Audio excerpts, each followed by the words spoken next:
kita akan memperkenalkan pembicara kita, yaitu Bapak Pendeta Setio Nugroho. Dan berikut adalah profil singkat dari beliau. Saya dengan nama Setio Nugroho di kota Pahlawan, Surabaya pada tanggal 4 Agustus 1996. Riwayat pendidikan. Strata 1, Sarjana Teologi, Sekolah Tinggi Teologi Baptis Indonesia, Semarang. Strata 2, Magister Teologi STT Baptis Bandung.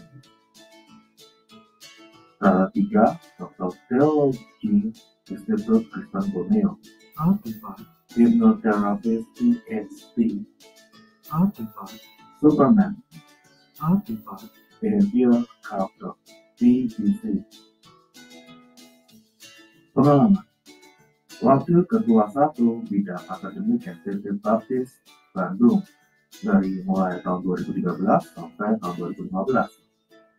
Gembala Sidang Gereja Baptis Indonesia Iman Bogor sampai sekarang. Karya tulis. Buku Khotbah Transformatif, Peran Roh Kudus dalam Khotbah yang Mengubah Hidup. Dari Zoom Sema Adonai terus menyuarakan pengajaran firman Tuhan yang membangun iman. Para narasumber pengajar di Zoom Sema Adonai sangat kompeten dan profesional. Kami mengundang Anda bergabung bersama kami di Zoom Sema Adonai 24 jam. Terima kasih kepada Sema Adonai, terima kasih kepada Ibu Heni, terima kasih kepada rekan-rekan sekalian, terima kasih Mas Agus untuk videonya.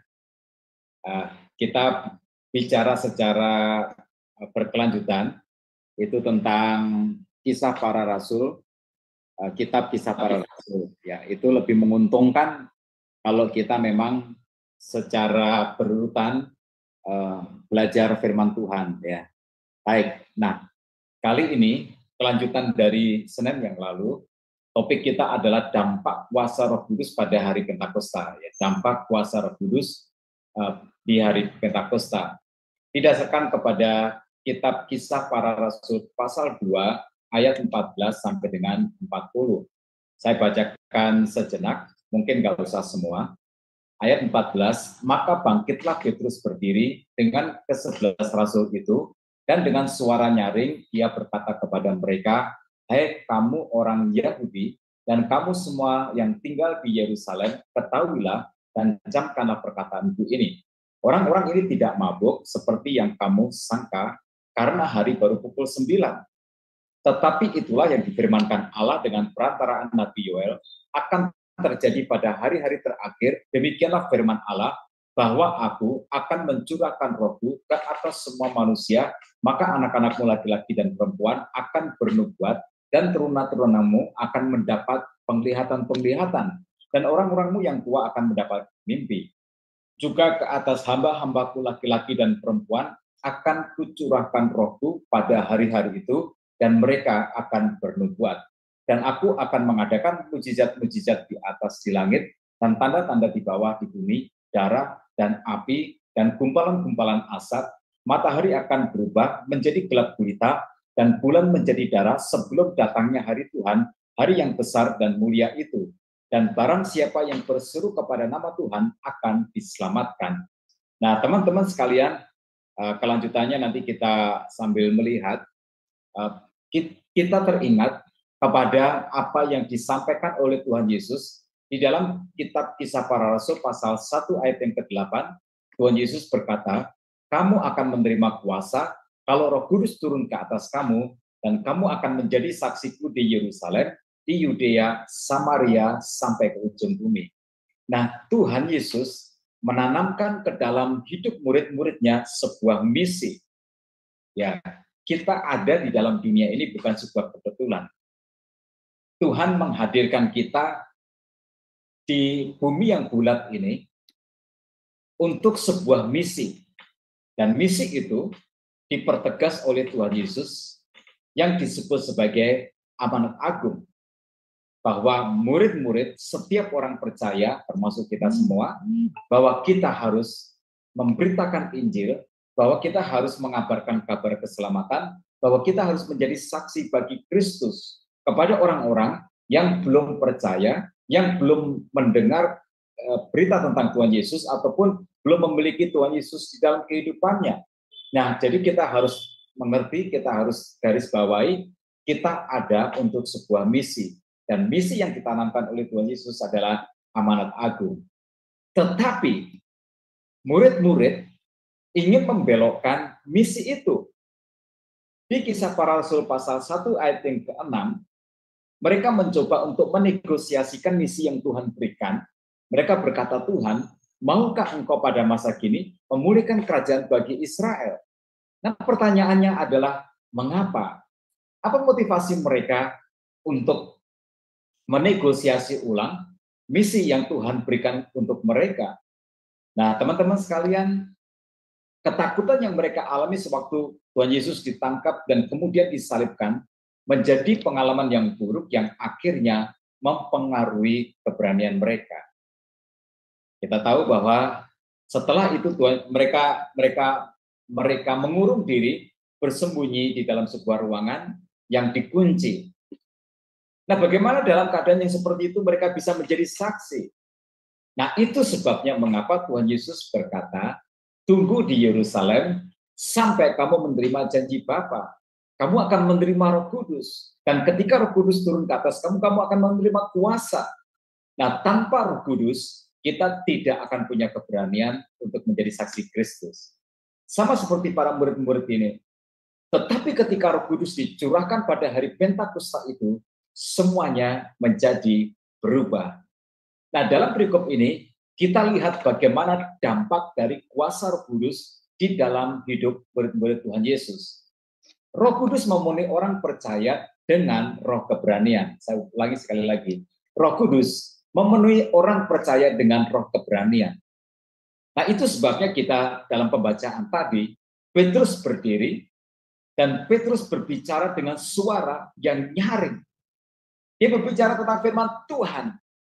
Dan lebih daripada itu, dia bersaksi tentang Tuhan Yesus kepada ribuan orang. Nah, coba bandingkan dengan sebelumnya.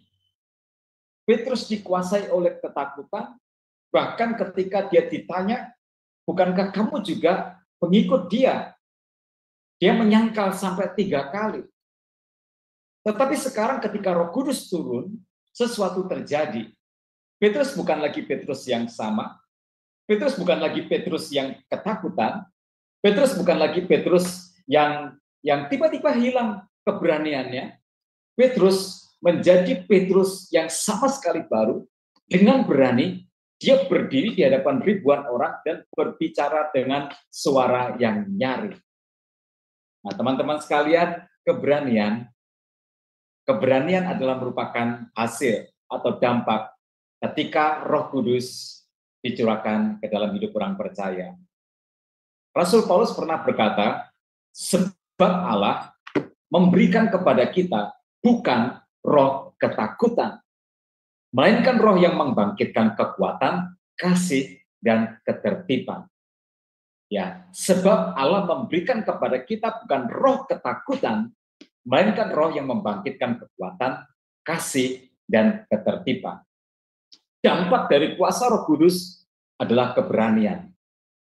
Itu sebabnya kita percaya, kita yakin, kita semua nggak akan mau kalau dikatakan kamu belum menerima Roh Kudus. Kita semua nggak akan bisa menerima kalau orang lain katakan kamu nggak ada Roh Kudus ya. Kita percaya. Ketika kita menerima Yesus sebagai Tuhan dan Juru Selamatnya, kita menerima Roh Kudus. Karena tidak ada seorang pun yang tanpa Roh Kudus bisa mengakui dosanya, menyadari dosanya, lalu kemudian menerima Yesus sebagai Tuhan dan Juru Selamatnya. Nah, itu sebabnya teman-teman sekalian, maka kita harus berani untuk menjadi saksi. Tapi saya tidak tahu apakah boleh saya mengatakan seperti ini.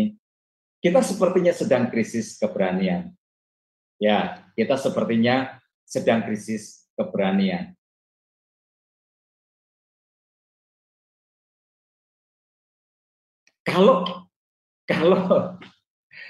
Kalau kita berbicara tentang Roh Kudus, ya saya pernah mendengar ada 2 hamba Tuhan, Kita sedang berkumpul bersama-sama para hamba Tuhan dari berbagai-bagai gereja, merek, dari berbagai-bagai denominasi. Ada gereja yang branded, ada yang kurang branded.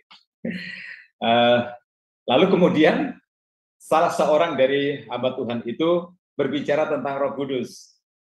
Lalu dia mengungkapkan keyakinannya berdasarkan doktrin dari gerejanya. Nah, hamba Tuhan yang lain kemudian menanggapi, dan kebetulan tidak sama doktrin mereka, lalu terjadi sebuah perdebatan yang keras sekali terkait dengan keyakinan yang berbeda tentang Roh Kudus. Nah, kadang-kadang saudara-saudara, teman-teman sekalian, keperbedaan itu diperdebatkan sampai dibela, sampai mereka rela untuk berantem. Tetapi ketika berbicara tentang bersaksi, khususnya kepada orang-orang yang belum percaya, kita seperti kehilangan keberanian kita. Kita seperti kehilangan kekurangan orang untuk kita pergi dan memberitakan Injil kepadanya. Kita seperti kekurangan cerita yang bisa kita ceritakan, yang kita bisa saksikan tentang amanat agung ini. Ya, kita sepertinya sedang mengalami krisis keberanian. Makanya tidak heran kita lihat di YouTube orang Kristen satu berantem sama orang Kristen lain, hamba Tuhan satu berantem sama hamba Tuhan yang lain, lalu dengan heroik, dengan penuh penuh keyakinan, menyalahkan yang satu, menyalahkan yang lain, kamu salah, kamu sesat. Itu kan kamu berani berbuat begitu karena sama-sama Kristen. Lalu yang kita tahu persis bahwa orang itu salah, tidak percaya Tuhan Yesus, kita bisa melihat dari atribut mereka. Kok kamu diam? Nah, kita mengalami krisis. Jangan sampai kehilangan keberanian. Setidaknya kita tidak takut, kita tidak malu, atau kita tidak khawatir orang lain tahu bahwa kita adalah orang Kristen. Kita adalah pengikut Kristus. Sebab Tuhan Yesus pernah berkata seperti ini, setiap orang yang mengakui aku di hadapan manusia, aku juga akan mengakuinya di depan Bapa-Ku di surga. Tetapi barang siapa menyangkal aku di hadapan manusia, aku juga akan menyangkalnya di depan Bapa-Ku yang di surga. Nah, teman-teman sekalian, tidak ada Christian silent, kecuali diketahui menjadi orang Kristen, kita dibunuh. Kecuali seperti itu. Di negara tertentu atau daerah tertentu atau wilayah tertentu, mungkin terjadi seperti itu. Saya yakin, saya percaya. Di media sosial, saya sempat membaca berita, ada balita umur 2 tahun di Korea Utara, diketahui sedang membaca Alkitab, lalu kemudian balita 2 tahun itu dipenjara seumur hidup, dinyatakan bersalah. Ya, kecuali seperti itu. Ya, kita menyembunyikan identitas kita sebagai seorang Kristen untuk alasan yang khusus, itu saya maklum. Kita nggak boleh cepat mati, kita masih harus tetap hidup. Karena hidup kita masih dibutuhkan untuk mendoakan orang-orang yang keras, yang antikris, yang masih sesat, yang kalau kita tidak doakan, ya mereka perlu diberi kesempatan untuk sentuhan kasih Tuhan. Mereka juga memerlukan kesaksian kita. Tetapi teman-teman sekalian, kita melihat bahwa dampak yang pertama dari kuasa Roh Kudus pada saat hari Pentakosta itu adalah munculnya keberanian. Munculnya keberanian. Baik itu terjadi dengan para murid, itu juga terjadi kepada kita semua orang-orang yang percaya kepada Kristus, termasuk zaman kita sekarang ini.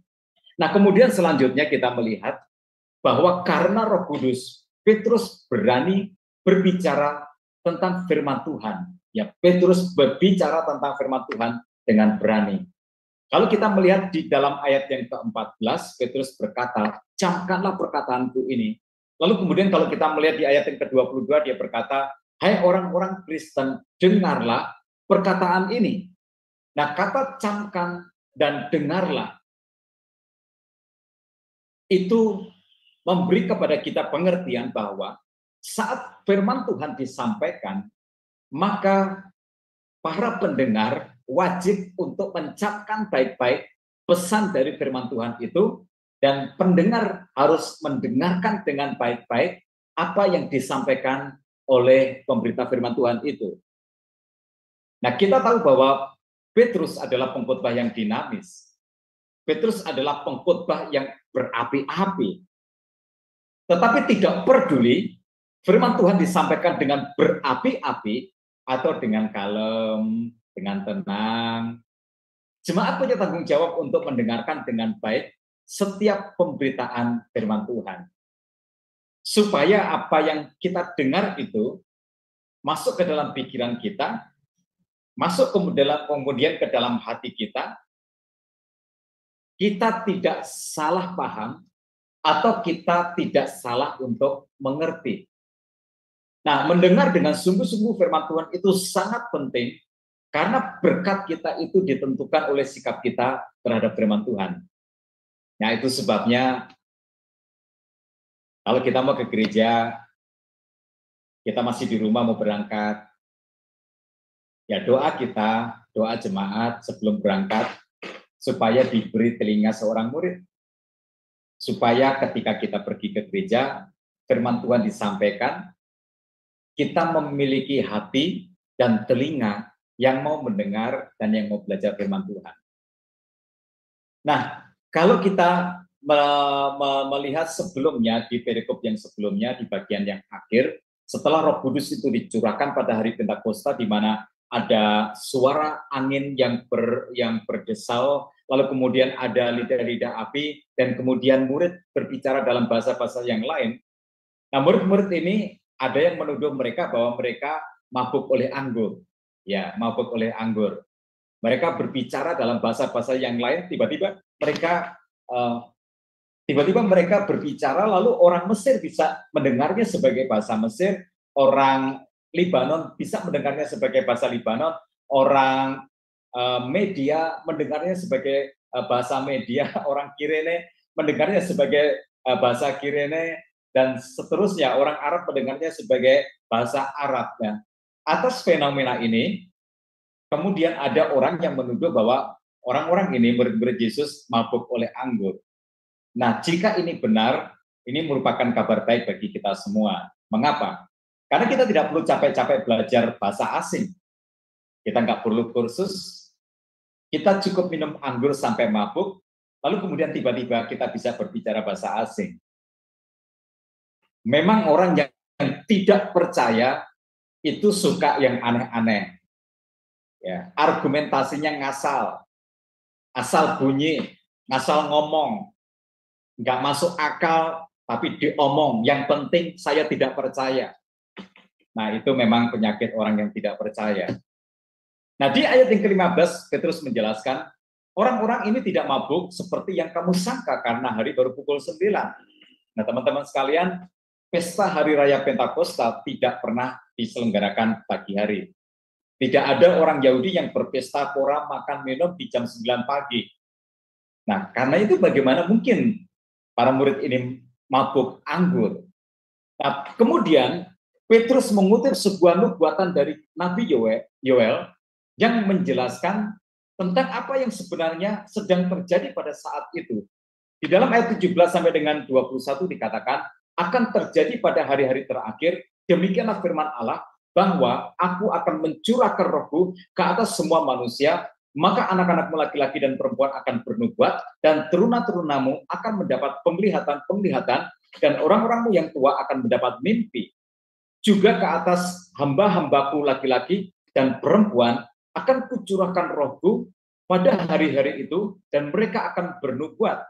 Dan aku akan mengadakan mujizat-mujizat di atas di langit, dan tanda-tanda di bawah di bumi, darah dan api, dan gumpalan-gumpalan asap, matahari akan berubah menjadi gelap gulita, dan bulan menjadi darah sebelum datangnya hari Tuhan, hari yang besar dan mulia itu.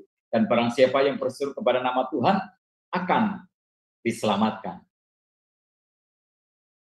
Teman-teman sekalian, kitab Yoel yang dikutip oleh Rasul Petrus itu ditulis pada tahun 835 sebelum Masehi.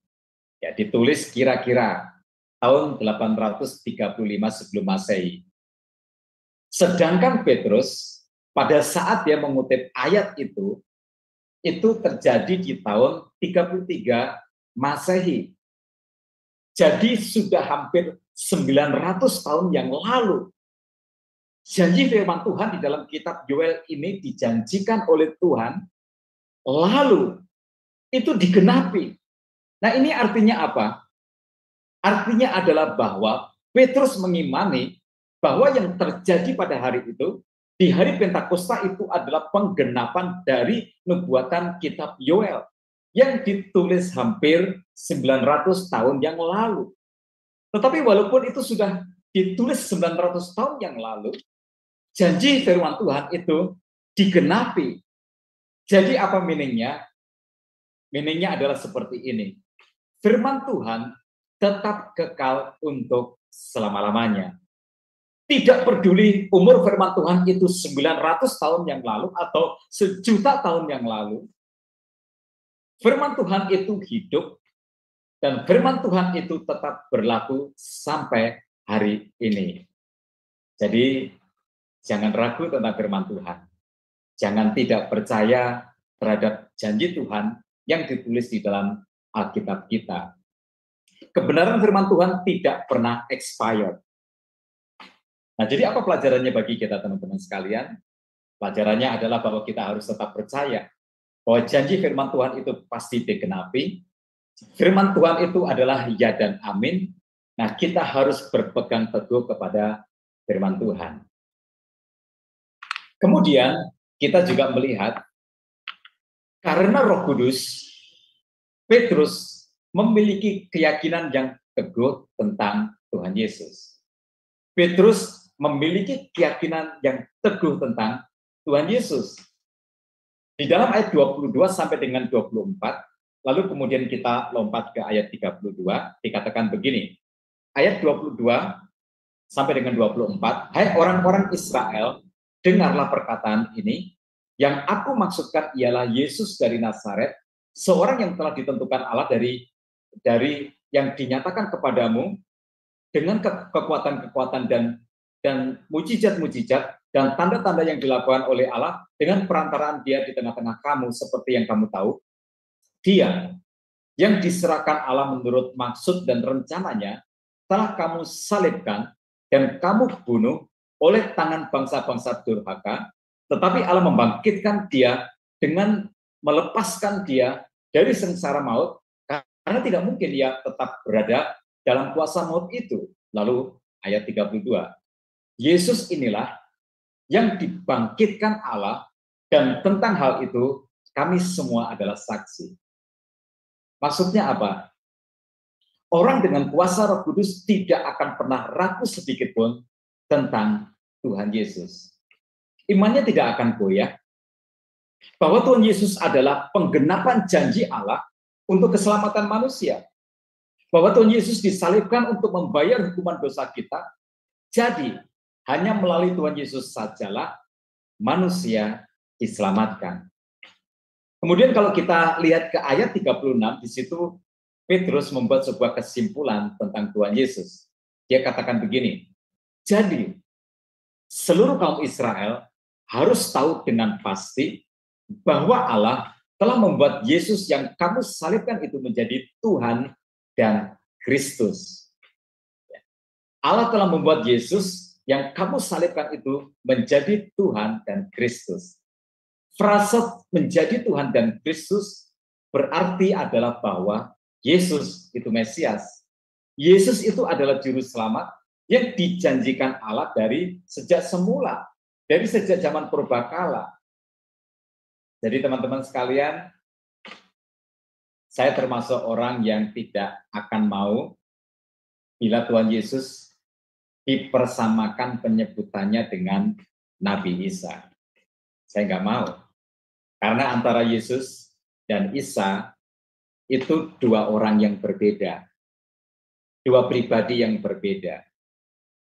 Kalau Yesus, kita punya keyakinan, kita punya konsep bahwa Yesus datang dari surga, menjelma menjadi manusia, untuk menebus dosa manusia, menanggung dosa manusia. Itu sebabnya Tuhan Yesus mati disalibkan di atas bukit Golgota untuk membayar hukuman dosa manusia, supaya kita yang percaya kepada Tuhan Yesus, dosa kita sudah dibayar oleh Tuhan Yesus, hukuman dosa kita sudah dibayar oleh Tuhan Yesus, kita diampuni dan kita diselamatkan. Itu Yesus. Yesus adalah juru selamat Mesias yang karena itu disalibkan, mati, dan kemudian bangkit kembali, sebab Tuhan Yesus menebus dosa manusia. Itu Yesus. Sekarang Isa. Coba tanya kepada teman-teman kita yang memegang Isa sebagai sesuatu yang mereka yakini. Isa apakah disalibkan? Tidak. Mereka akan menjelaskan bahwa yang disalibkan itu adalah Yudas. Yang karena jahat, maka wajahnya diserupakan seperti Isa. Sehingga dialah yang disalibkan. Sedangkan Isa tidak disalibkan. Masa orang yang sebaik itu Allah membiarkan bahwa dia disalibkan. Isa diselamatkan dari salib, sehingga dia tidak pernah disalibkan, melainkan dia diangkat ke surga. Nah, coba lihat. Antara Yesus dan Isa itu adalah dua orang yang berbeda. Saya nggak mau itu dipersamakan. Mengapa, saudara-saudara? Teman-teman, inti iman Kristen adalah Yesus mati disalibkan untuk menebus dosa manusia. Nah, itu adalah inti dari keselamatan. Tanpa Yesus mati di atas kayu salib, tidak ada penebusan dosa. Dan jika tidak ada penebusan dosa, tidak akan ada keselamatan. Dan jika tidak ada keselamatan, maka kepercayaan kita sia-sia. Dan kita semua akan berakhir di neraka.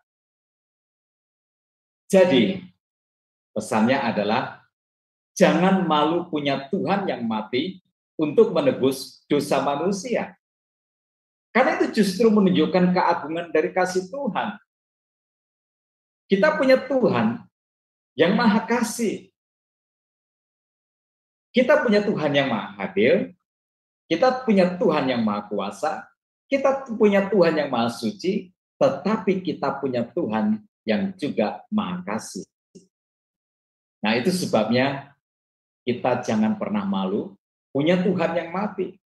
Karena tanpa Yesus mati untuk menebus dosa kita, nggak mungkin kita bisa diselamatkan. Karena kalau kita harus mempertanggungjawabkan dosa kita di hadapan Allah, mau ditimbang seperti apapun, okelah kita berasumsi berandai-andai. Amal ibadah kita, kebaikan kita lebih banyak daripada dosa kita. Kita masuk surga? No. Walau sebanyak apapun, tapi itu dosa tetap ada. Dan surga itu tempat yang suci, steril dari segala dosa. Nah, teman-teman, lalu di dalam ayat yang ke-37, kita melihat respon orang banyak. Ayat 37 berkata, ketika mereka mendengar hal itu, hati mereka sangat terharu. Lalu mereka bertanya kepada Petrus dan rasul-rasul yang lain, apakah yang harus kami perbuat, saudara-saudara? Kesaksian Petrus mendapatkan respon yang positif. Puji Tuhan. Dan ini jawaban Petrus. Ayat 38 sampai dengan 40. Jawab Petrus kepada mereka, bertobatlah, dan hendaklah kamu masing-masing memberi dirimu dibaptis dalam nama Yesus Kristus untuk pengampunan dosamu, maka kamu akan menerima karunia Roh Kudus. Sebab bagi kamulah janji itu, dan bagi anak-anakmu, dan bagi orang yang masih jauh, yaitu sebanyak yang akan dipanggil oleh Tuhan Allah kita. Dan dengan banyak perkataan lain lagi, ia memberi suatu kesaksian yang sungguh-sungguh, dan ia mengecam dan menasihati mereka, katanya, berilah dirimu diselamatkan dari angkatan yang jahat ini. Nah, teman-teman sekalian, dengan tegas Petrus berkata, bertobatlah dan beri dirimu dibaptis dalam nama Yesus Kristus. Tidak ada jalan lain untuk diselamatkan kecuali di dalam Yesus Kristus. Tidak ada jalan alternatif. Tidak ada jalan yang penuh kasih, tidak ada jalan yang penuh dengan anugerah selain daripada melalui Tuhan Yesus. Tidak ada jalan yang penuh dengan kemurahan Allah kecuali melalui Tuhan Yesus. Di luar Yesus, kita orang yang berdosa, yang harus mempertanggungjawabkan dosa kita sendiri, maka kita akan berakhir di neraka. Mengapa? Karena nggak ada manusia yang tidak berdosa di dunia ini. Nggak ada. Yang ada adalah nggak ngaku kalau dia berdosa. Tetapi di dalam Yesus, kita orang yang berdosa, tetapi hukuman dosa kita itu dibayar lunas oleh Tuhan Yesus di atas kayu salib. Tuhan Yesus menggantikan kita, membayar hukuman dosa itu dengan kematiannya di atas bukit Golgota. Nah, orang yang percaya kepada Tuhan Yesus, dosanya diampuni. Mengapa dia tidak dihukum karena dosanya? Karena hukuman dosanya sudah dibayar oleh Tuhan Yesus. Dan hidup kita, setelah kita meninggalkan dunia ini, akan berakhir di surga. Jadi, tidak ada jalan yang penuh kasih dan penuh dengan anugerah Tuhan selain melalui Tuhan Yesus. Tidak ada jalan yang penuh dengan kemurahan Allah kecuali melalui Tuhan Yesus. Nah, sesuatu yang kita harus mengerti adalah tentang bertobat. Tadi Petrus berkata, bertobatlah dan berilah dirimu dibaptis dalam nama Yesus Kristus. Nah, teman-teman sekalian, bertobat itu sesuatu yang urgen. Ya, di ayat sebelumnya, ayat 17, Petrus berkata, akan terjadi pada hari-hari terakhir. Dan kemudian apa yang dinubuatkan oleh Nabi Yoel itu terjadi. Maka kita sekarang hidup pada hari-hari terakhir dari dunia ini. Itu sebabnya jangan tunggu tua untuk bertobat. Waktu bertobat adalah sekarang ini. Sebab kita hidup di zaman akhir. Kita sebenarnya hidup di fase terakhir dari kehidupan ini. Setelah ini, dunia ini akan lenyap, digantikan dengan langit yang baru dan bumi yang baru. Sehingga tidak ada lagi waktu untuk menunda. Dan kita tidak akan pernah tahu kapan kita akan dipanggil Tuhan. Itu sebabnya waktu untuk bertobat adalah waktu sekarang ini. Saya tadi jam 5 melayani ibadah penghiburan karena anggota gereja kami dipanggil Tuhan menjelang usianya 76 tahun. Tetapi beberapa tahun yang lalu kami juga pernah melayani ibadah penghiburan kedukaan karena anggota gereja kami masih mahasiswa dipanggil Tuhan, masih di usia yang sangat muda. Kita tidak pernah tahu kapan kita akan dipanggil Tuhan. Karena itu, waktu bertobat adalah sekarang. Nah, teman-teman, penduduk dunia saat ini ada 7,9 miliar.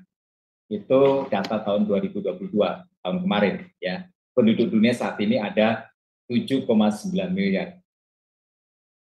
Berapa yang meninggal setiap tahunnya? Nah, data menunjukkan bahwa setiap tahun di seluruh dunia ini, orang yang meninggal jumlahnya adalah 69,52 juta jiwa. 69,52 juta jiwa.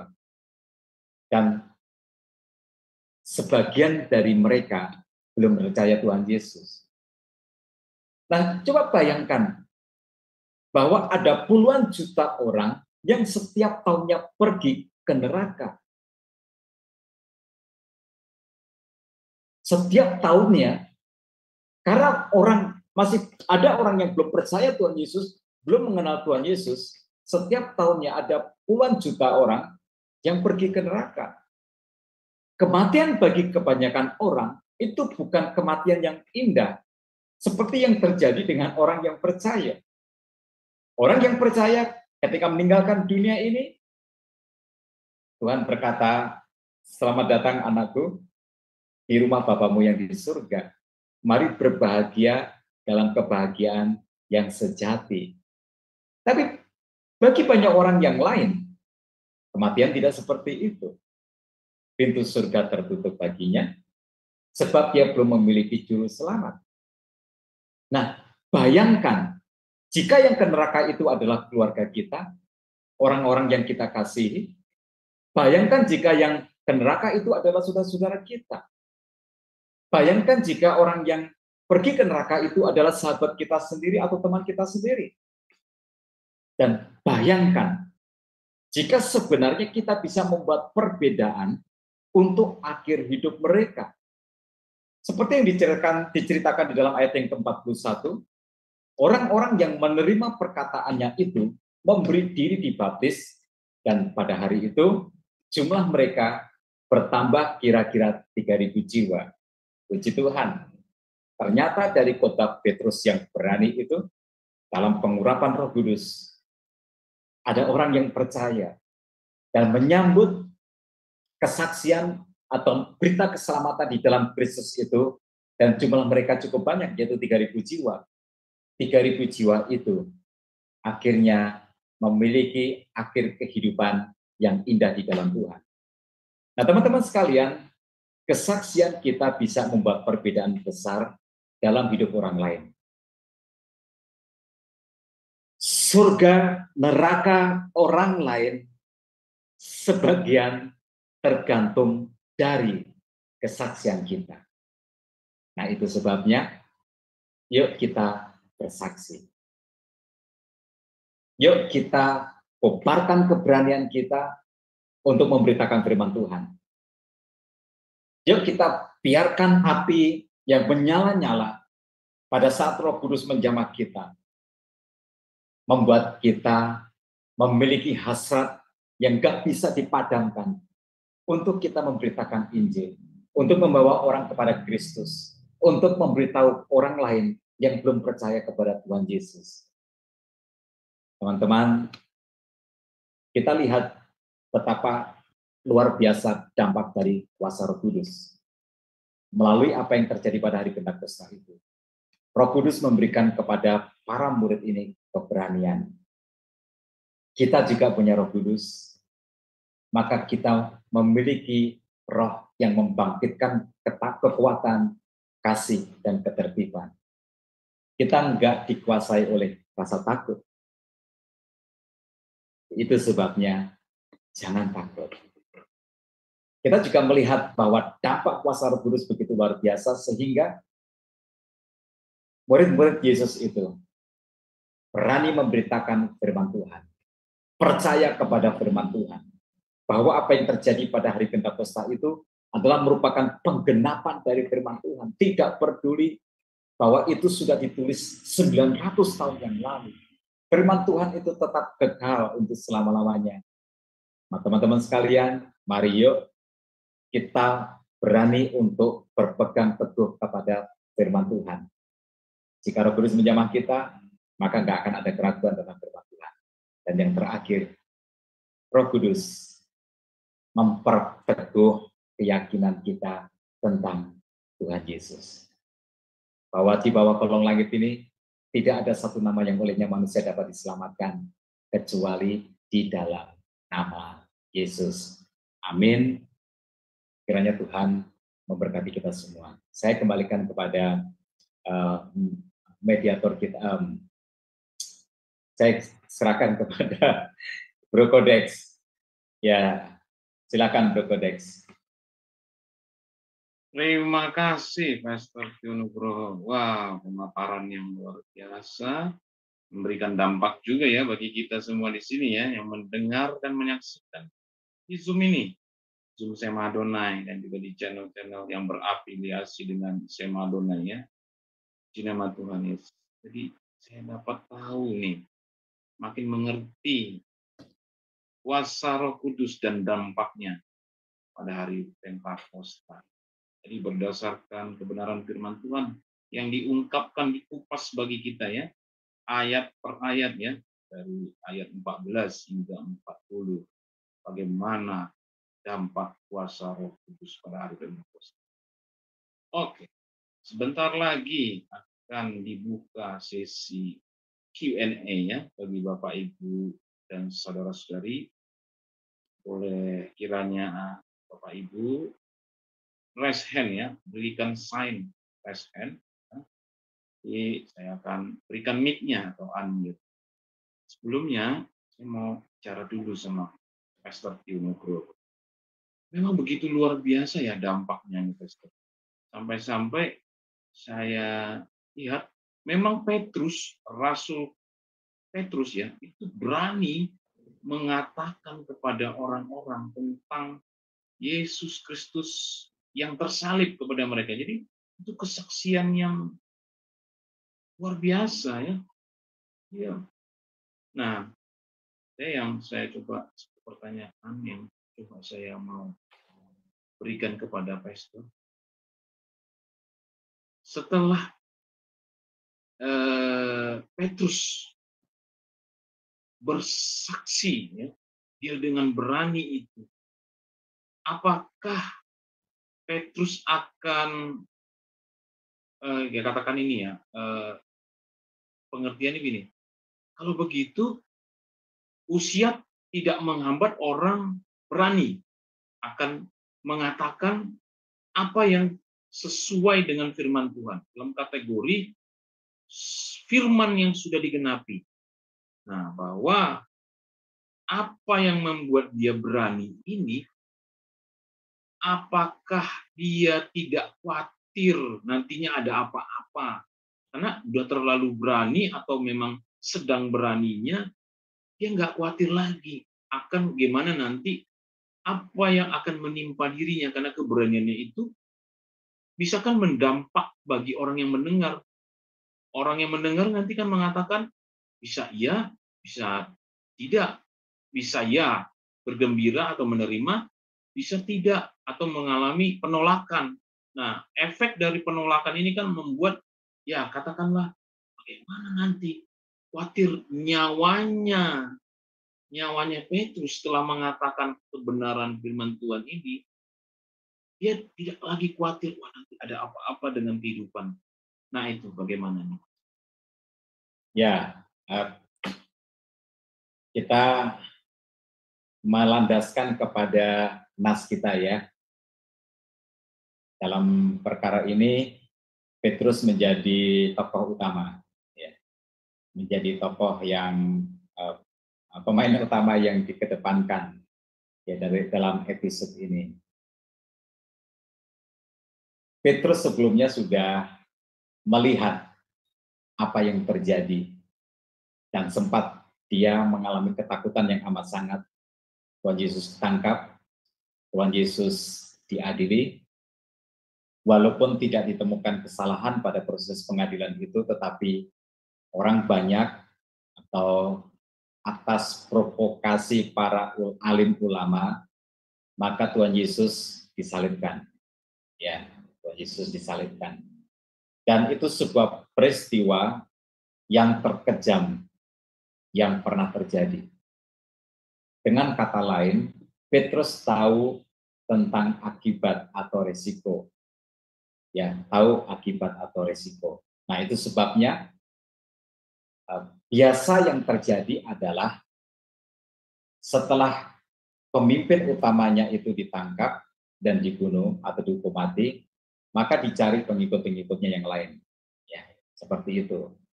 Nah, sebagaimana lazim yang terjadi itulah, maka para murid termasuk Petrus lari bersembunyi. Ya, lari bersembunyi. Jadi, Petrus tahu apa resiko dari percaya Tuhan Yesus, apa resiko dari keberanian dia. Tetapi kita lihat bahwa ketika Roh Kudus berkuasa atas dia, ketika Roh Kudus menjamah dia, ketika Roh Kudus membuat dia menjadi pribadi yang baru, walau dia tahu hitung-hitungan itu, tetapi dia tetap berani. Dia siap dengan resiko. Dia siap dengan salib yang harus dia pikul. Nah, jadi ini keberanian yang sudah didasarkan kepada pengalaman. Sudah melihat pengalaman yang buruk. Tapi walaupun begitu, dia memutuskan untuk tetap berani. Tetapi keberanian itu bukan berasal dari diri Petrus sendiri.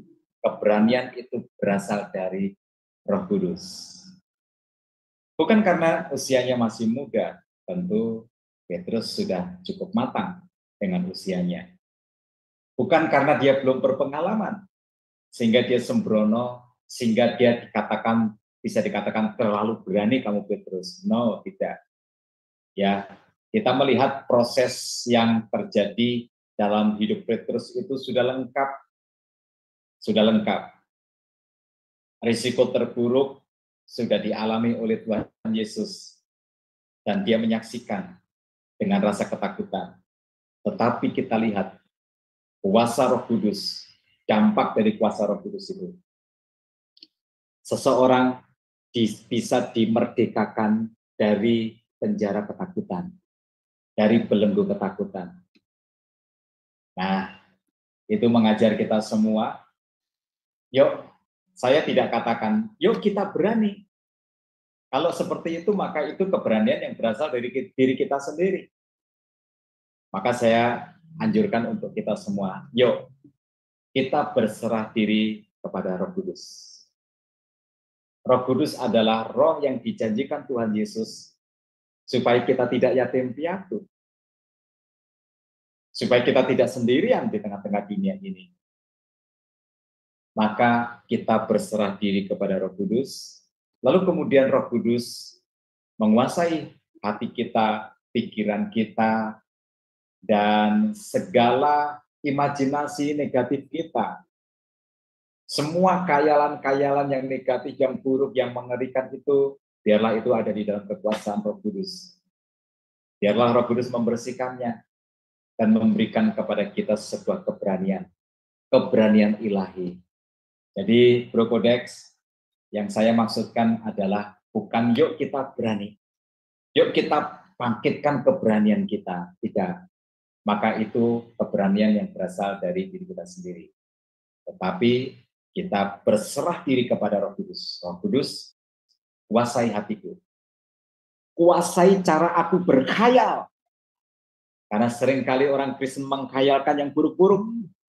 Lalu kemudian khayalan yang buruk itu menjadi ketakutan di dalam diri kita. Nah, kita serahkan kepada kuasa Roh Kudus. Maka Roh Kuduslah yang akan memberikan kepada kita keberanian ilahi itu untuk siap memikul resiko. Jika Tuhan izinkan kita harus mengalami resiko, maka kita akan mengalaminya, tetapi tidak dengan rasa takut. Seperti yang terjadi kepada Stefanus. Jika Roh Kudus belum mengizinkan kita untuk meninggalkan dunia ini, maka Roh Kudus akan memberikan kepada kita pimpinan supaya kita tidak mati terlebih dahulu sebelum waktunya tiba. Demikian Bro Kodex, apa yang bisa saya bagikan untuk kita semua. Jika ada teman-teman yang mau menambahi, silahkan. Kita akan diperkaya dengan banyak pandangan dari sudut-sudut yang saya nggak melihat atau dari pengalaman-pengalaman pribadi teman-teman sekalian. Saya nggak nambahi Pastor, tapi saya bertanya. Maksudnya gini, Pastor. Eh kan kita suruh apa? Tadi Pastor ada bilang nanti kalau teman kita masuk neraka gimana? Jadi kan kita harus menginjili gitu ya. Nah, saya itu sebenarnya teman-teman saya tuh banyak Muslim ya, itu di sini. Eh tapi saya untuk ngomong ke mereka itu apa ya Pastor? Kayaknya ya dibilang takut sih enggak gitu ya.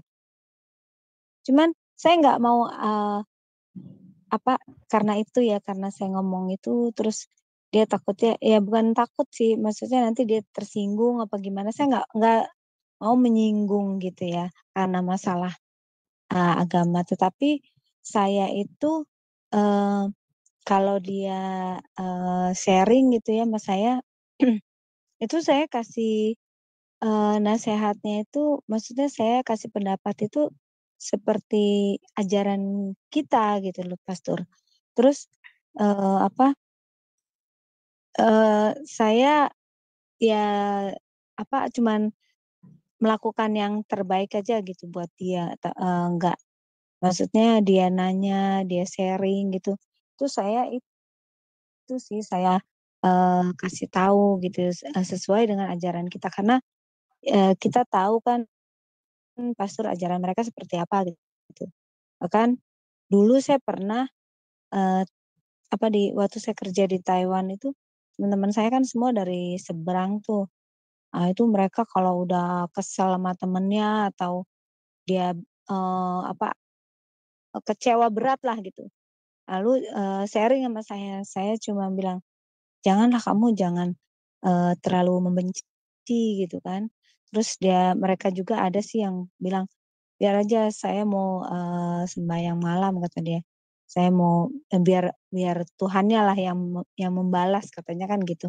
Jadi saya bilang gini, janganlah ngapain kamu bilang seperti itu. Tuhan itu kan nggak mau kita membalas kejahatan. Ya itu pastor. Jadi saya cuman maksudnya cuman mengatakan hal-hal yang baik dari ajaran Yesus itu aja sih pastor. Kalau untuk mendalam ke situ kayaknya saya belum siap gitu kalau apa dia nanya yang lebih gitu saya belum bisa sih gitu. Makanya saya cuman melakukan seperti itu. Nah, itu bagaimana itu pastor? Terima kasih pastor. Ya, baik. Memang di zaman sekarang itu tidak mudah, tapi di segala zaman itu memang tidak mudah ya. Kalau zaman murid-murid Tuhan Yesus itu mereka punya risiko di penjara, dibunuh, bahkan ketika zamannya Kaisar Nero, orang Kristen betul-betul dianiaya, diadu dengan binatang buas di arena, dijadikan tontonan di stadion, terus dijadikan obor hidup-hidup, ya ditusuk terus kemudian dibakar begitu. Nah, setiap zaman itu punya resikonya, ya punya resikonya. Saya mau cerita dulu sebelum kita mengambil hikmahnya. Dulu ada tokoh wakil MUI kalau saya tidak salah itu Tengku Zulkarnain, ya Ustadz Tengku Zulkarnain. Kalau bagi yang mengikuti, saya tidak sering mengikuti medsos tentang beliau. Itu ada apa namanya ya seperti ustadz-ustadz yang kadang-kadang provokatif ya, provokatif terhadap kekristenan gitu. Nah, tapi bagi pengikutnya, ya beliau ada tokoh besar, ya beliau ada tokoh besar, terus meninggal, ya meninggal. Lalu saya membuat status di Facebook saya tentang penyesalan saya sebab beliau meninggal, kesedihan saya sebab beliau meninggal. Saya tuliskan segala tulisan yang baik. Saya menyampaikan penyesalan saya karena saya tidak tahu jalan untuk memberitakan jalan keselamatan di dalam Kristus Yesus. Ya. Jadi tulisan itu adalah sebuah ungkapan betapa saya menyesal beliau dipanggil Tuhan. Gitu. Nah, beda dengan kebanyakan teman-teman saya, ketika beliau meninggal, ya kata-kata cemooh, hujatan seakan-akan kamu pantas untuk menerimanya dan lain sebagainya. Dan selamat masuk neraka gitu. Tapi enggak, saya berikan ucapan yang terbaik dan penyesalan saya karena saya tidak menemukan jalan untuk bersaksi kepada beliau. Nah, tahukah apa yang terjadi? Teman saya SMA seangkatan Muslim itu nge-DM saya. Dia bilang begini, Tio, kamu orang yang baik, tetapi sayang, kamu tidak mengerti kebenaran. Maksudnya saya ada di jalan yang salah menurut versi teman Muslim saya ini. Yuk kita ketemu, kita bicara, kita perlu bicara. Saya perlu memperkenalkan jalan keselamatan menurut versinya dia, gitu. Jadi begini, apa yang sudah dilakukan oleh Ibu Ana tadi, itu sudah cukup baik. Kita harus selalu mengupayakan memberi kata-kata yang baik kepada sahabat teman Muslim kita atau orang lain. Kita tidak boleh menghakimi, ya. Kita tidak boleh menghakimi. Kita boleh menyampaikan ungkapan, doa, harapan bahwa yang terbaik akan dia alami. Nah, itu namanya sebagai jembatan untuk kita mungkin di suatu hari nanti bisa berkomunikasi lebih jelas, lebih lanjut, lebih intens kepada mereka. Ya. Jadi ketika mereka ada musibah, mereka ada masalah, yuk berikan kata-kata bijak yang berasal dari firman Tuhan. Ya, berikan kata-kata bijak yang berasal dari firman Tuhan. Nah, firman Tuhan yang kita sampaikan, walaupun itu dengan kalimat kita sendiri, kita yakini aja bahwa kebenaran firman Tuhan itu tidak akan pernah kembali dengan sia-sia. Dia akan bekerja di dalam hati orang itu. Ada Roh Kudus yang akan membantu untuk menjelaskan, menerangi hati dan pikiran dia. Bila orang itu masih belum terbuka atau menolak, maka itu menjadi bagiannya dia, bukan bagian kita. Ya, jadi Ibu Ana lanjutkan. Jika mungkin bagi kita untuk langsung bersaksi, itu bagus. Ya, itu bagus. Tetapi jika situasinya belum memungkinkan, maka kata-kata yang merupakan jembatan yang membawa kepada terbukanya peluang untuk bersaksi itu menjadi sangat penting untuk kita lakukan. Jadi terus Ibu lakukan sambil belajar untuk memilih kalimat, ya, belajar untuk memilih kalimat sehingga kalimat itu bisa menyentuh hati seseorang, ya.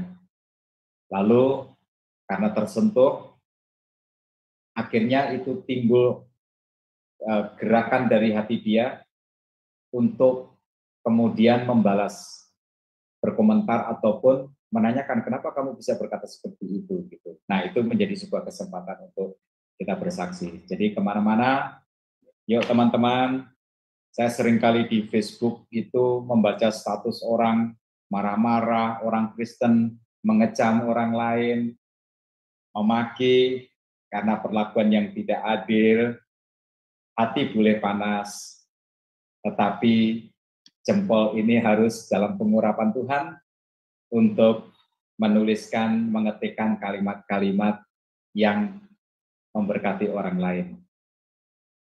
Demikian Bu Ana, bisa dilanjutkan kata-kata penguatan kepada teman muslim kita. Iya, tapi Pastor gini ya Pastor, maaf ya Pastor, Ya, kalau saya ini orangnya betul kalau ngomong tuh ya kayak maksudnya nggak pakai basa-basi gitu. Kalau sama keluarga tapi ya. Nah, jadi saya pernah ada ngomong sama saudara saya yang adiknya itu keseberangkan gitu ya. Ya. Jadi jadi tante lah, saya panggilnya tante. Dia kan kerjanya kan di Taiwan ya. Jadi dia sering kali dia tuh curhat sama saya. Keluh kesah dia bagaimana dengan keluarganya. Gitu. Jadi ya saya yang tempat curhat dia dan saya ya ada sedikit nasihat ke dia gitu ya. Tapi ya, yang namanya dia mungkin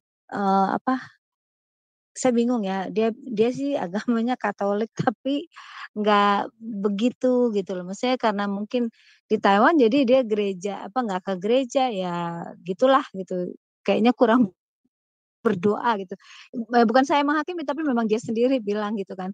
Lalu dia pernah satu ketika dia kesal sama adiknya yang ke seberang itu kan, yang pindah ke seberang. Jadi saya karena nih orang maksudnya tante saya ini dikasih tahuin, saya udah kasih dia maksudnya saran yang supaya dia jangan terlalu pusingin gitu maksud saya. Kamu kan kakaknya masa nggak bisa kan saya gitu kasih nasihat gitu.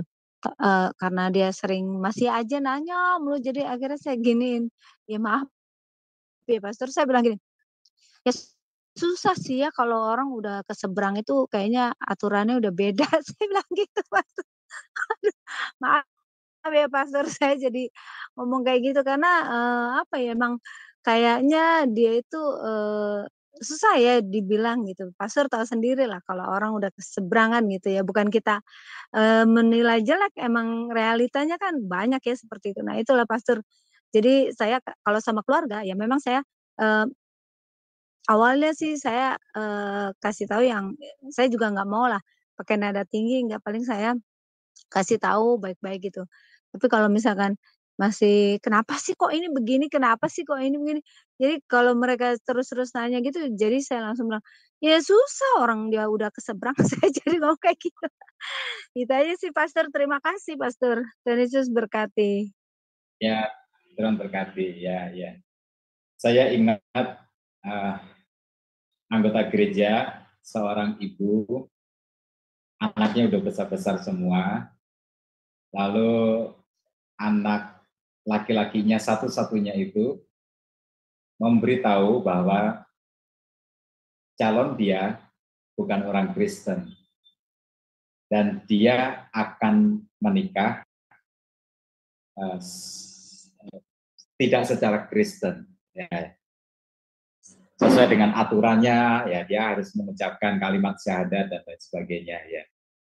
Nah, ibu ini mendapat musibah yang berat sekali atas apa yang terjadi, ditambah dengan anaknya yang lain yang memperingatkan bahwa dia tidak boleh datang ke pernikahan anaknya itu, ya, dengan kalimat seperti ini: kalau mama datang, maka itu berarti bahwa mama merestui dia pindah agama, gitu.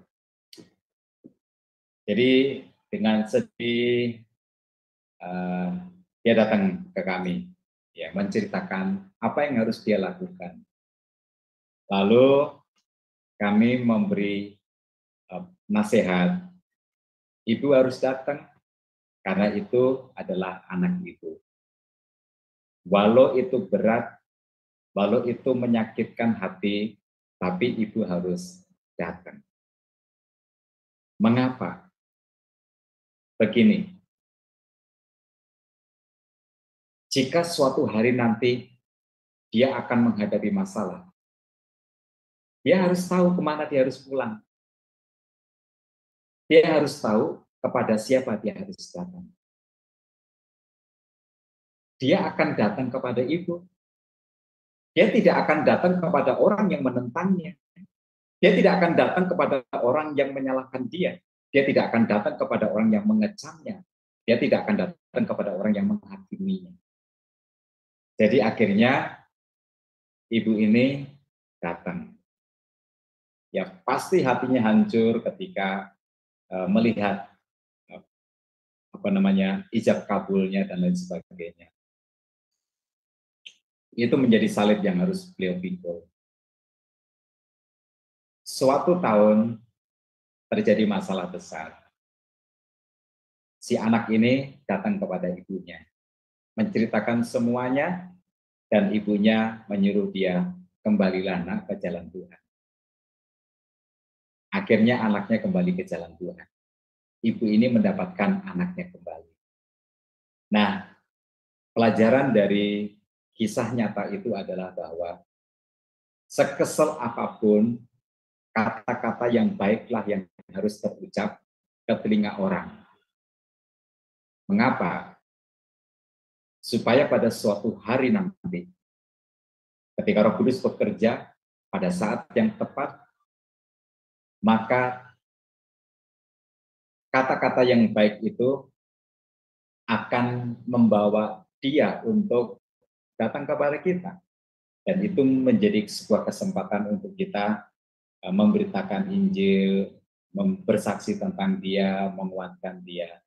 Nah itu, sekesal apapun, hati kita boleh panas, tetapi ucapan yang keluar adalah ucapan yang akhirnya memberikan kepada dia pengharapan. Baik, Bro Kodek, itu ada raise hand yang kedua. Ibu Iya. Iya, Pastor. Silakan, Sis Aling. Iya, terima kasih Pak Kodek. Shalom, selamat malam Pastor Tio. Shalom Ibu Aling, selamat malam. Shalom. Pak Pastor, ini yang saya mau tanyakan adalah apakah penginjilan itu juga bisa lewat lagu pujian, Pak? Lagu pujian rohani gitu. Dan yang saya mau tanyakan lagi, apakah Roh Kudus itu bisa Pak berkarya lewat lagu pujian? Saya pernah dengar Pak, teman saya, dia pernah bersaksi bahwa dia mendapat ide untuk menulis lirik-lirik lagu rohani itu dari Roh Kudus Pak. Nah itu, ya itu aja pertanyaan saya, Pastor Tia. Terima kasih. Baik, tentu saja penginjilan itu bisa melalui banyak cara, ya, termasuk lewat puji-pujian, lewat lagu, ya, lagu yang indah, yang menceritakan kasih Tuhan, Tuhan yang mengerti segala beban kita, Tuhan yang mengerti segala persoalan kita, Tuhan yang mengerti segala penderitaan kita. Kalau itu dibuat melodinya yang indah, yang simple, maka itu bisa menjadi lagu yang akhirnya tersimpan di memori seseorang, walaupun dia bukan Kristen. Ya. Nah, bukankah beberapa waktu yang lalu itu ada di TikTok itu ada seorang gadis pakai hijab, lalu kemudian dia sambil mendengarkan lagu apa ya, yang waktu itu terkenal, Tuhan Yesus tidak berubah, gitu. Dan dia bilang bahwa dia itu bisa keingatan terus sama lagu itu. Ya melodinya enak ya, beatnya enak gitu. Nah, ada orang yang bisa disentuh lewat lagu. Ya, ada orang yang bisa disentuh lewat puisi, ada orang yang bisa disentuh lewat kata-kata hikmat atau kata-kata bijak, ada orang yang bisa disentuh lewat lukisan, ya, atau lewat alam yang indah ini.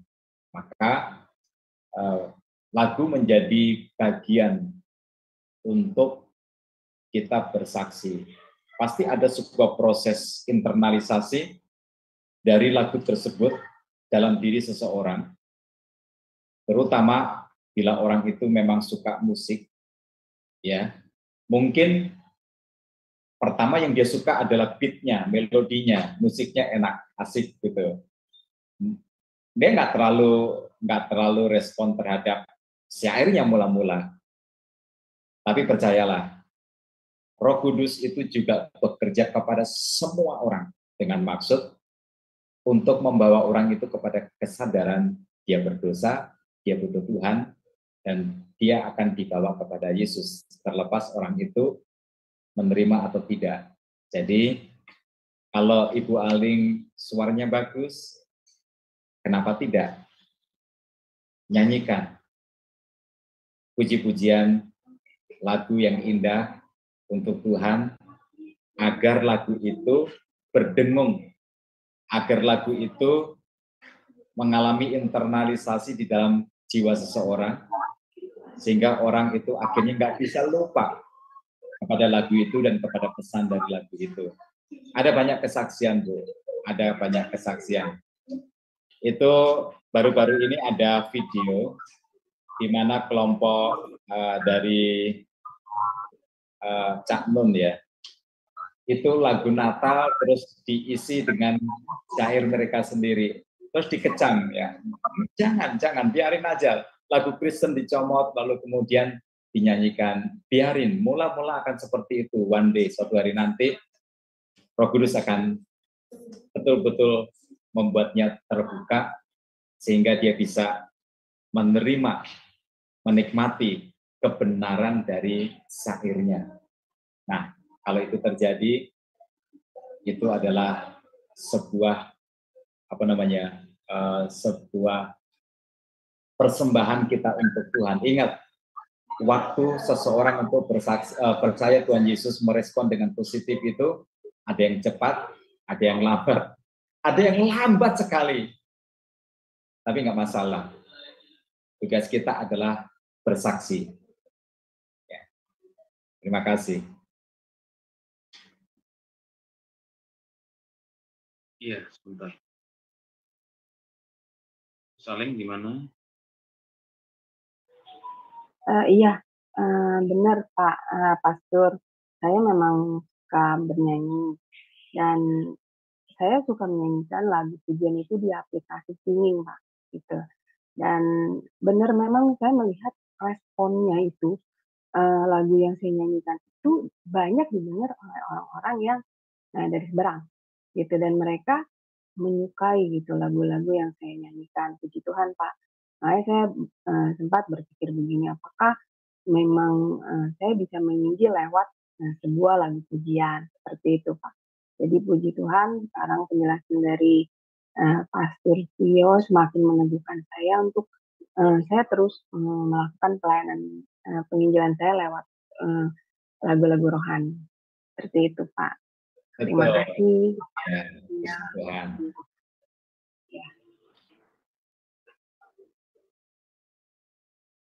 Ya, Bro Kodex.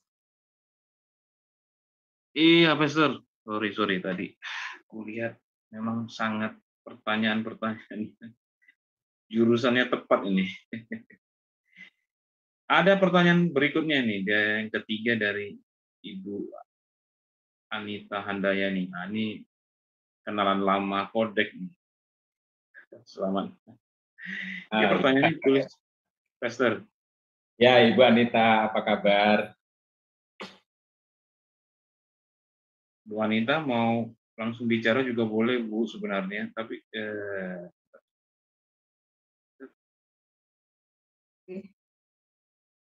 ya, halo Pastor Tio, shalom, ya. Juga shalom. Shalom. Ya, itu saya membaca tadi di pernyataan gitu bahwa Roh Kudus tidak dapat merubah orang jahat menjadi baik karena sikap dan perilaku manusia hanya bisa ditentukan dan diubah oleh manusia itu sendiri. Pertanyaannya, benarkah pernyataan tersebut, Pastor? Gitu. Mohon diberi penjelasan gitu. Terima kasih, Tuhan Yesus berkati. Ya, Ibu Anita, selamat bertemu kembali. Ada satu kerinduan saya yang belum terwujud ya. Suatu hari saya akan sampai Depok lagi, dan suatu hari itu rumah Ibu Anita ya. Puji Tuhan. Ya, saya tunggu ya. Tapi saya sudah ke Depok, ke Bukit Doa. Iya, iya. Saya sudah ke Bukit Doa di Depok. Oh, udah dekat itu Bukit Doa sama rumah saya, itu kan di Depok. Oh iya, iya. Baru ya, di Depok baru. Aku Depok Sawangan ya. Ya, ya. Jadi begini, kalau kita berpikir positif tentang kalimat itu, kita tidak ingin menyalahkan. Maksudnya adalah bahwa Roh Kudus bekerja dalam diri seseorang dengan maksud untuk membawa orang itu kepada pertobatan atau kepada kebaikan. Nah, maka tidak otomatis lalu orang itu seperti disulap simsalabim menjadi baik. Orang itu harus merespon dengan baik apa yang dikerjakan Roh Kudus di dalam kehidupan dia, gitu. Kalau itu dipahami seperti itu, maka pada saat bagian orang itu, maka seseorang menjadi baik itu seakan-akan lewat perilaku keputusan orang itu untuk menjadi baik, itu seakan-akan seperti itu. Tapi kalau kita tanpa melihat konteks, karena kan ini pernyataan, ini kan kutipan. Sebelumnya dibahas apa kan kita nggak tahu. Andai kata ini kita pisahkan dari apapun yang lain, ini berdiri sendiri, maka ini seakan-akan begini, orang itu baik ditentukan oleh dirinya sendiri. Maka itu tidak mungkin. Tidak mungkin. Mengapa? Karena manusia sudah jatuh ke dalam dosa. Maka apapun yang ada di pikiran dia, di hati dia, seperti Rasul Paulus pernah berkata, bukankah aku menginginkan yang baik, tetapi yang jahat yang aku lakukan. Nah, itu problem dari dosa. Ya, diakui atau tidak itu tergantung sensitivitas kita tentang apa itu dosa. Ya, orang ngamuk-ngamuk, orang emosi, ngata-ngatain orang, tapi nggak merasa berdosa, ya itu juga ada kan. Gitu. Tapi dalam hal ini adalah dosa dalam standar Tuhan. Sehingga nggak mungkin orang berubah baik atas dasar dirinya sendiri. Yang terjadi adalah Roh Kudus itu bekerja dalam hidup seseorang untuk membawa dia kepada pertobatan, baik melalui Roh Kudus membisiki kita, atau membawa kita kepada situasi-situasi tertentu, memperhadapkan kita kepada situasi-situasi tertentu, mempertemukan kita dengan orang-orang lain, yang meaningnya adalah bahwa kita diusik melalui semua hal itu agar kita bertobat, kita menjadi baik. Nah, lalu orang itu merespon, baiklah sekarang aku bertobat. Baiklah sekarang aku harus jadi orang yang baik. Baiklah sekarang aku harus percaya kepada Tuhan. Nah, sisi yang respon ini kelihatan. Tapi sisi di mana Roh Kudus bekerja itu tidak kelihatan, tidak terdengar. Karena dalam kehidupan ini seringkali Roh Kudus juga bekerja secara alamiah. Ya, secara alamiah. Ingat ada perumpamaan yang diberikan Tuhan kepada Nabi Elia. Ketika Nabi Elia lari karena diancam mau dibunuh oleh Isabel. Dan dia lari dengan marah, dengan ketakutan, dengan kecewa, dengan segala macam perasaan. Kenapa ini bisa terjadi? Gitu. Lalu ketika di Gunung Horeb itu, ketika dia di gua itu, Tuhan memanggil dia, Elia, coba kamu keluar dari gua itu. Lalu kemudian Elia mendengar ada suara angin yang begitu dahsyatnya sehingga mampu membelah gunung dan membuat batu gunung itu pecah. Tapi dikatakan tidak ada Tuhan. Lalu kemudian ada api, tetapi tidak ada Tuhan. Lalu kemudian terjadi gempa yang hebat, tetapi dikatakan tidak ada Tuhan. Lalu kemudian bertiuplah angin sepoi-sepoi, angin yang lembut sekali, yang kalau nggak hati-hati kita bisa terbelai oleh angin itu, jatuh tertidur. Saat itu Elia merasakan kehadiran Tuhan. Lalu kemudian dia menyelubungi dirinya dengan jubahnya, dan kemudian dia keluar. Lalu Tuhan berkata, Elia, apa kerjamu di sini? Maksud saya adalah Tuhan kadang-kadang bekerja dengan cara yang begitu lembut dan alamiah, sampai kita nggak bisa melihat bahwa Tuhan itu sedang bekerja. And then, ketika orang bertobat, ketika orang memutuskan untuk berubah, kita mengira bahwa orang itu atas dasar dirinya sendiri, dia menjadi baik. Karena itu yang kelihatan oleh banyak orang. Jadi begitu Ibu, tidak mungkin orang bisa berubah menjadi baik dari dirinya sendiri tanpa Roh Kudus bekerja. Ya, tapi Tuhan juga punya rencana ya, atau mengizinkan sesuatu yang buat kita sebenarnya tidak boleh terjadi, tapi terjadi gitu. Artinya Tuhan, kita nggak tahu, cara pikiran manusia kita nggak tahu bahwa itulah cara Tuhan.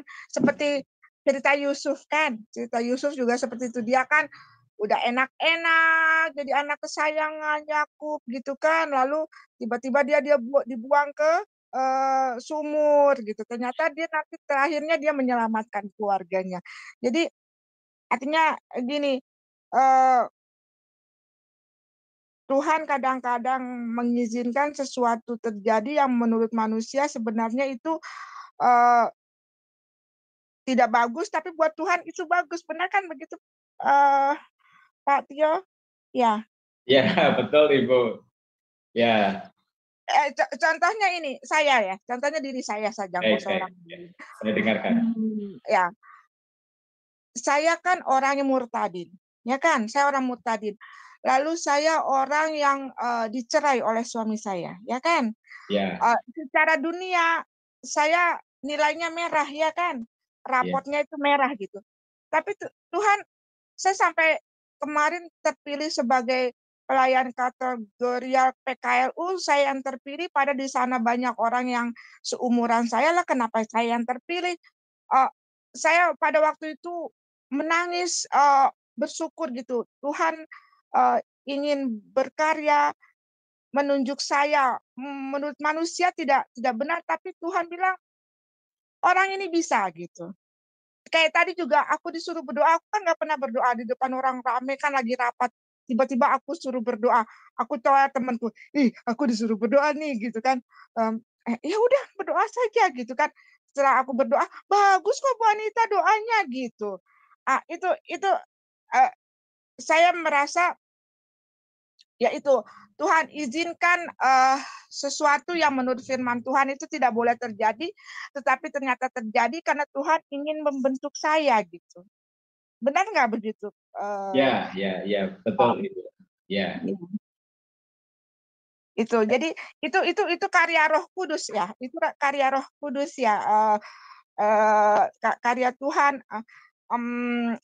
Jadi Tuhan kan tidak bicara langsung ke saya, tapi dia bicara lewat orang-orang yang suci, maksudnya yang dia pilih untuk bicara, gitu, seperti memilih saya, gitu kan ya. Aku manggilnya pastor ya, aku biasanya manggil Pak Tio aja. Nggak apa-apa, nggak apa-apa. Ya, ya itu. Jadi sekarang tuh saya sibuk banget rapat, terus jadi pelayan liturgi. Ada satu pengalaman saya ya, kan saya waktu jadi pelayan liturgi pertama kali nih, saya sempat tuh, oh Tuhan, aku bagaimana jadi pelayan liturgi itu ya?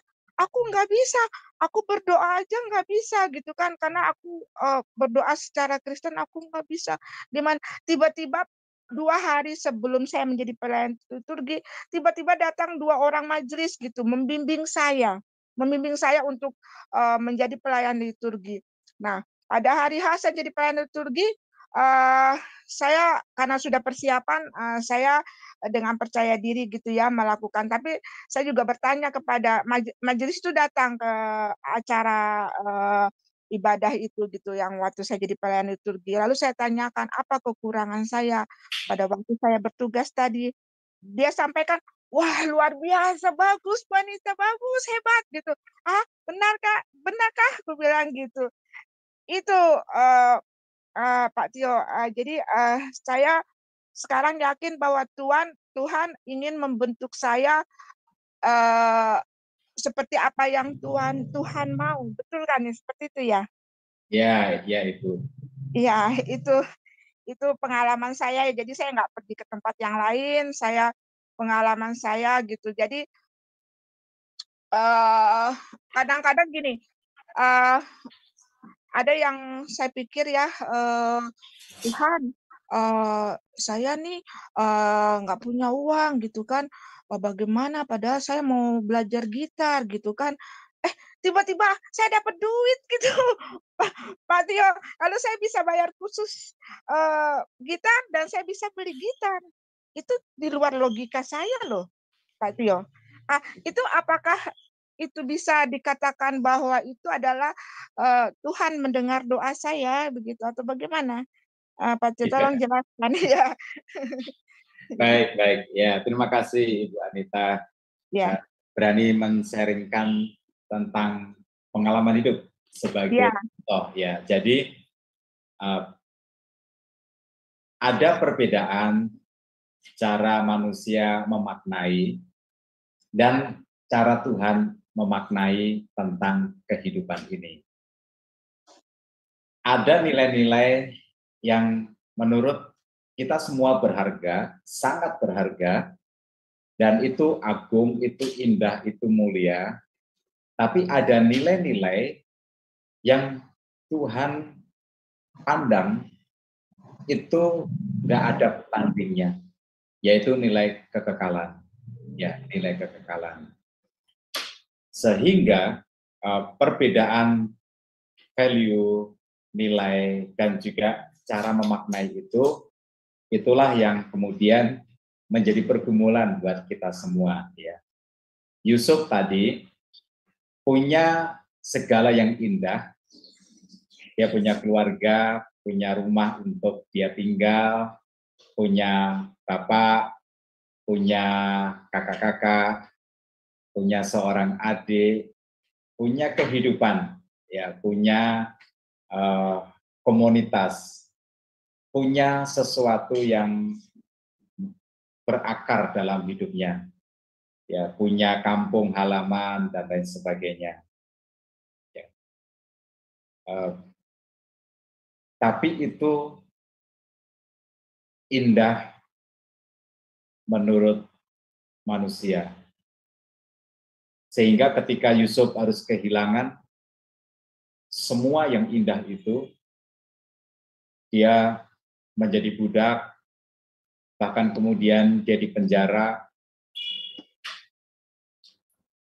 dia seakan-akan sudah jatuhnya luar biasa, dia kehilangan segala yang indah. Tapi itu cara manusia memaknai.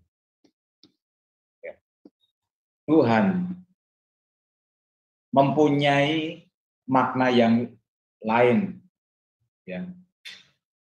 Yusuf, walaupun kamu harus kehilangan itu semua, hidupmu akan jauh lebih bermakna bila kamu nanti bisa menyelamatkan keluargamu, saudara-saudaramu, sebuah bangsa yang besar. Begitu. Nah, itu nilai itulah yang kemudian dipentingkan Tuhan, lalu ditukarkan dengan nilai yang indah, keluarga, bapak, dan lain sebagainya. Dalam peristiwa kehidupan yang dicontohkan diri sendiri, Ibu Anita, dulu di seberang, punya suami, punya kehidupan, tapi kemudian akhirnya rumah tangga hancur, berantakan. Semua akan memberi nilai merah atas apa yang terjadi. Tapi itu manusia. Itu manusia. Itu sesuatu yang memang nggak bisa dipungkiri, itu sangat berharga. Keluarga berharga, suami berharga, istri berharga, pekerjaan berharga. Karena hal itulah kita punya nilai hidup. Kita bisa bernilai, kita menjadi seseorang. Tetapi yang orang tidak pernah memberi nilai adalah ada nilai kekekalan. Jika karena hidup rukun dalam rumah tangga, dalam kasus Ibu Anita, tapi kemudian tidak pernah mengenal Kristus dan tidak pernah mengenal kekekalan, itu semua akan berakhir sia-sia. Pernikahan yang indah, pernikahan yang paling romantis, tapi kalau tidak memiliki keselamatan di dalam Kristus, untuk apa itu semua? Nah, dalam kasus Ibu Anita, Tuhan memberi sesuatu yang lebih besar, yaitu kekekalan. Nah, karena kekekalan itu jauh lebih penting, maka kekekalan itu ditukarkan dengan rumah tangga yang indah, kehidupan yang indah yang sebelumnya. Jadi itu yang bisa kita pahami, bahwa cara Tuhan menghargai sesuatu itu tidak sama dengan cara manusia menghargai sesuatu. Gitu. Sehingga kita jangan ikut-ikutan berpendapat seperti kebanyakan orang yang tidak tahu bagaimana menempatkan sebuah penghargaan itu seperti Tuhan menghargai. Kita belajar menghargai sebagaimana Tuhan menghargai. Sehingga kalau itu terjadi, kita tidak menyesal. Ketika kita menongok ke belakang, kita melihatnya sebagai itu bagian dari perjalanan kehidupan.